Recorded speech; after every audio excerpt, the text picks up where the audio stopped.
Serikali ya Umoja wa Falme za Kiarabu UAE imekanusha vikali taarifa zilizotolewa na ofisi ya Waziri Mkuu wa Israel Benjamin Netanyahu zilizodai kuwa Netanyahu alifanya ziara ya siri nchini humo wakati wa vita kati ya Israel, Marekani na Iran. Mapema, ofisi ya Waziri Mkuu wa Israel ilikuwa imesema kuwa Netanyahu alikutana kwa siri na rais wa UAE Mohammed bin Zayed Al Nahyan wakati wa vita hivyo, ikidai kuwa ziara hiyo ilisababisha mafanikio ya kihistoria katika mahusiano kati ya Israel na UAE.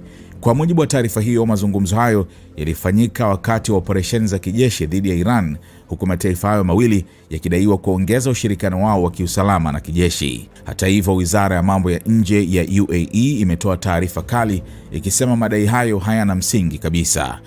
UAE inasisitiza kuwa mahusiano yake na Israel yako wazi na yanaendeshwa ndani ya mfumo rasmi wa Abraham Accords unaojulikana hadharani, si kupitia mipango ya siri au isiyo rasmi, ilisema taarifa ya wizara hiyo.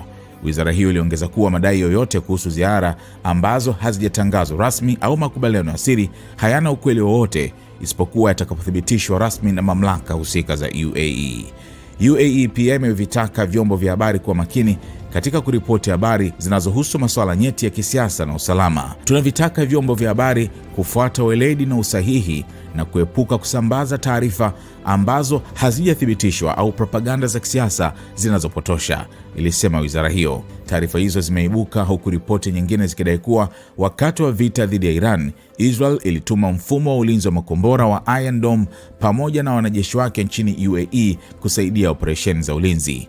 Maafisa wa Marekani pia walithibitisha kuwa mfumo huo wa Iron Dome ulipelekwa UAE wakati wa mgogoro huo mkubwa wa kijeshi katika Mashariki ya Kati. Aidha, ripoti ya The Wall Street Journal ilidai kuwa mkuu wa shirika la ujasusi la Israel, David Balnea, alifanya ziara kadhaa nchini UAE wakati wa vita ili kuratibu masuala yanayohusiana na mgogoro huo.